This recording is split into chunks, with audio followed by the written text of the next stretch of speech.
Hey, what's going on everybody? This is Peter coming at you through the tubes of the internet. Today, taking a look at the latest release from La Dispute, an album called Panorama. I'm excited to discuss, glad you could join.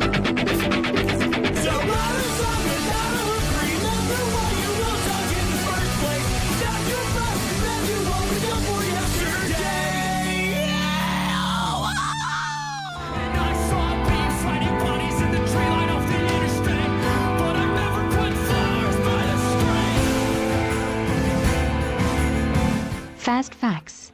Panorama, released March 22nd, 2019 via Epitaph Records, is the fourth studio LP from Grand Rapids, Michigan-based post-hardcore act La Dispute. The group currently consists of 5 members: frontman Jordan Dreyer, guitarist Corey Stroffolino and Chad Sturenberg, drummer Brad Vanderlut, and bassist Adam Vass. Backstory. La Dispute has spent the last decade honing their own unique brand of new wave hardcore, focusing on hyper-descriptive storytelling told via alternating bouts of spoken word and scorching screams. They've released 4 full-length LPs in their 12-year run, and through the years have transitioned their sound from chaotic and shrill to more melodic and measured. And the band's latest offering, Panorama, takes elements from both of these approaches, as it chronicles a drive Dreyer and his partner often made from Grand Rapids to Lowell, Michigan. Roadside tragedies provide inspiration for the lyrical content, and sonically La Dispute attempt to drill down more than ever on the dynamic elements of their sound, juxtaposing delicate verses against punishing choruses, or building intensity over the full runtime of a track. For the most part, this setup works well to keep the listener engaged. But there's also instances where these musical peaks and valleys lose punch due to some truly whack mixing. This is the second album in a row the band has produced in collaboration with Will Yip, and in the past I've complained about the meandering instrumentals and mixed too low vocals in his production, and those issues are present to an even more extreme degree here, as Panorama often buries interesting elements so deep in the mix that they border on unintelligible. La Dispute still bring the emotion on this release and go harder on the instrumentals than they did with Rooms of the House, but the messy mixing and plotting storytelling progress sometimes hold this release back from recognizing its full potential. Track-by-track analysis. This release has 10 tracks and clocks in at 41 minutes. The runtime's on the short side for a La Dispute album, but even so, I think the release struggles a bit to fill it out. There's lots of musical and lyrical ambition in the early tracks, but La Dispute start to run out of steam on the latter half. The songwriting doesn't stray too far from Dreyer's usual MO, and that's a good and a bad thing. Tracks 1 and 2, Rose Quartz and Fulton Street I.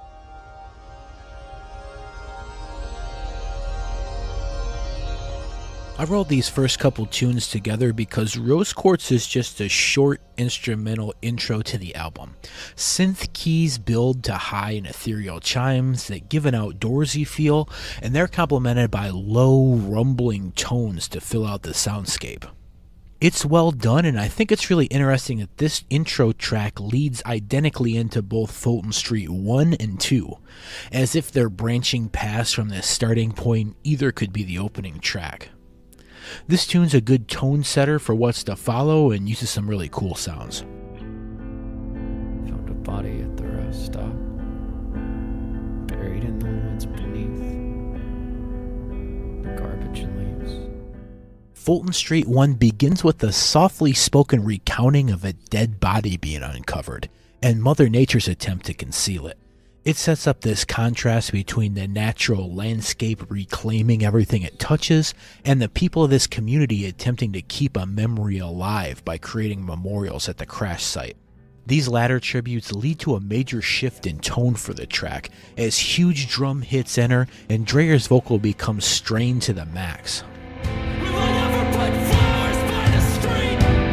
This rush of realization he hasn't suffered this type of tragedy, but very well could, hits Jordan like a brick, and he's able to convey that gut punch to the listener perfectly. The second verse projects those same fears onto his partner and finds the character wanting to keep her safe at all costs. These lines come amid a list of really striking descriptions of the crash site, and the setting comes across vividly. In my opinion, the best track on the album, it combines a huge cinematic feel with raw, visceral emotion, highlighting some of La Dispute's best qualities. As a lead single, this hooked me in, and it works even better in the context of the full album. Also, big time shouts out to Sarah Schmidt's animation work on the incredible video that elevates this one to another level. The release peaks early, but I can see why the band would want to put their best foot forward, and I definitely respect the choice. Amazing tune here. If you needed me to be anything, could I even be half of what you need? Will I ever be me? Track 3, Fulton Street II.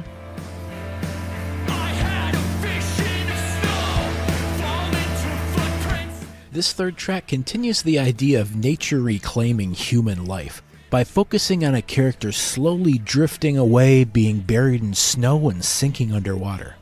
Early in this cut, Jordan's feeling empowered to take on these elements, saying he'll burrow through the snow to save his loved one and drink down the whirlpool, pulling her underwater. But reality starts to set in as the track progresses.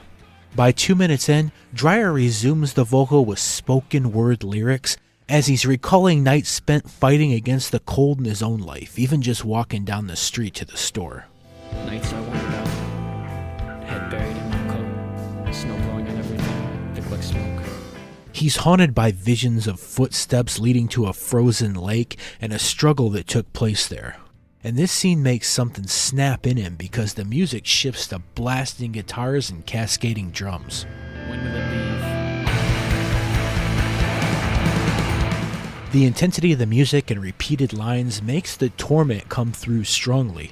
Whatever confidence Jordan was feeling earlier seems to be completely drowned out by the dread from this vision. I wish the track would have left more room for the rotating guitar effect used during the breakdown to come through, but otherwise I love how this song builds to its towering finish, and I think it's another really strong track.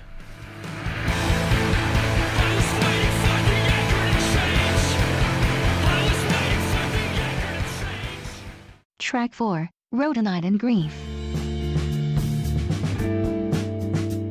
Musical elements carry this cut as shuffling jazz sets a melancholy mood and noir score flourishes flare up throughout.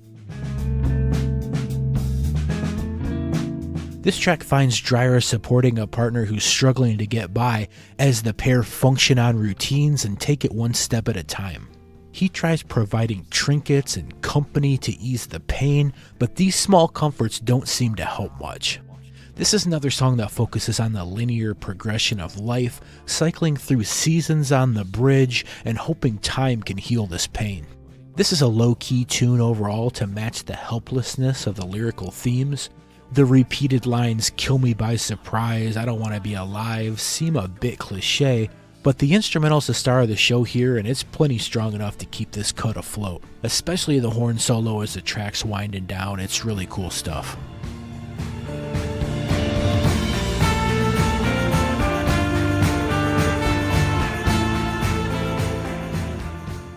Track 5, Anxiety Panorama. You play for distance, I never change. This track again seems to continue the theme from the previous one, where Dreyer's partner is spiraling downward and he's powerless to help her. The hopelessness is dialed up for this tune, and she seems to have progressed to a new low, where all attempts to help are just transferring more pain her way. Musically, La Dispute are well into familiar territory here. This track seems like it could have fit right in with pretty much any of their releases. Chill and twangy verses move into heavy, driving choruses, but this setup was better executed on the previous Fulton Street cuts and seems slightly unearned here. The guitar tones are clean and mixed too high, and that might be covering up for some less inspired lyrics. Not a bad cut, but kind of indicative of where this release is going.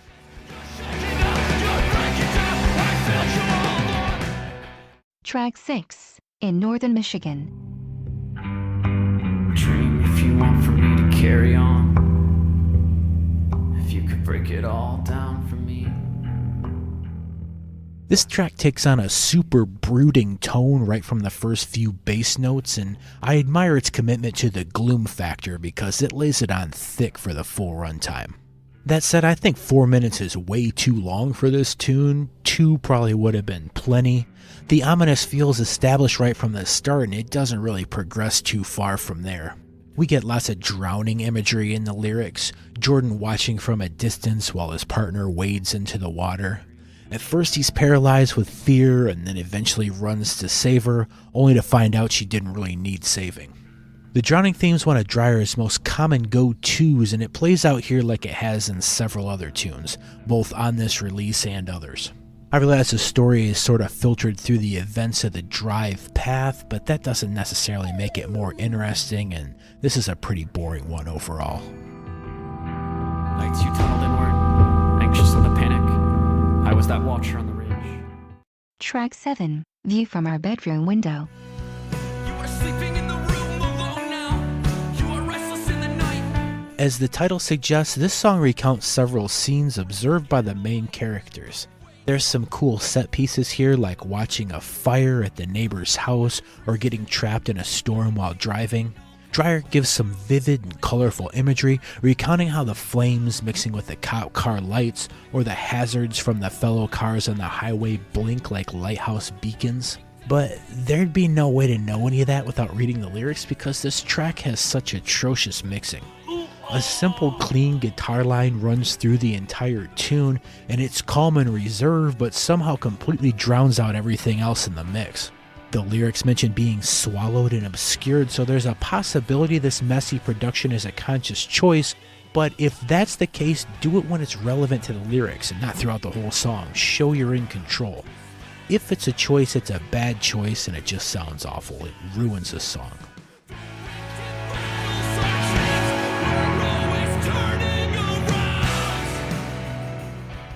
Track 8, Footsteps at the Pond.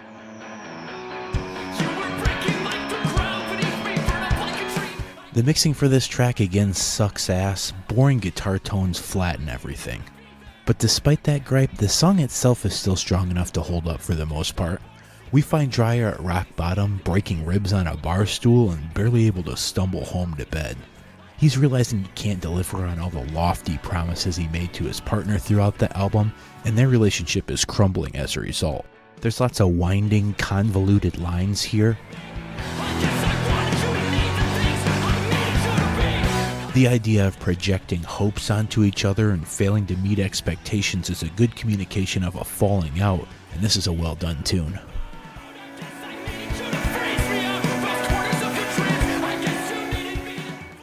Track 9, There You Are, Hiding Place.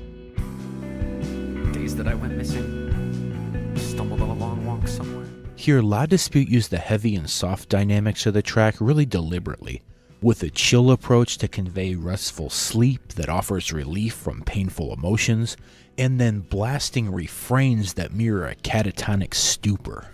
Jordan sings about dealing with feelings of anger and fear by essentially zonking out, staring off into nothingness, immobile for days on end. The album's described a huge range of painful emotions, and the response of completely shutting down as a result seems appropriate. I really like this song, and it's the star of the second half for sure. It has a clarity of communicating its theme that's lacking on a lot of the other material here. The more purposeful the band are with the heavy and soft parts, the better the tunes turn out, and this one has a great symbiosis between music and lyrics.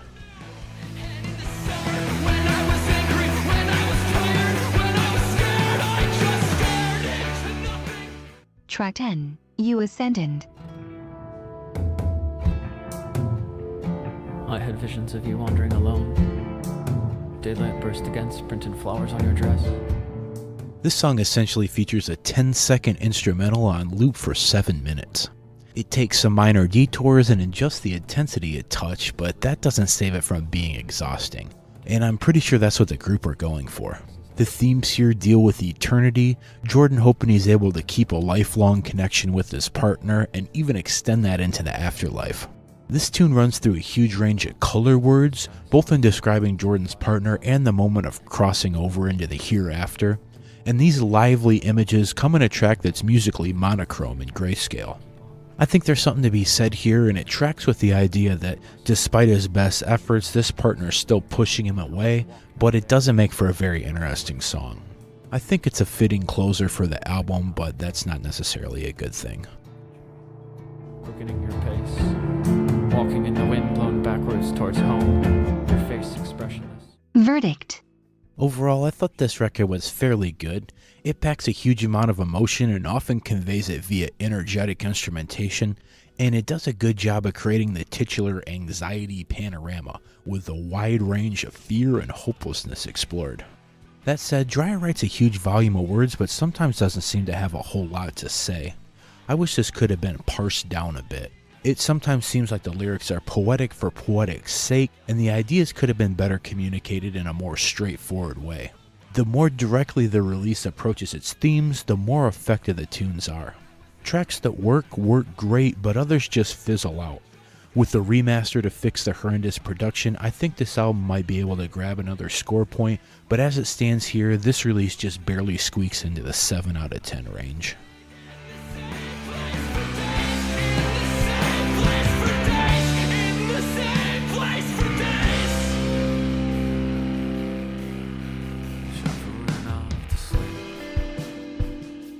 So that pretty much wraps up my thoughts on the record. Let me know in the comments what you thought of the release, my critique, or the review format in general.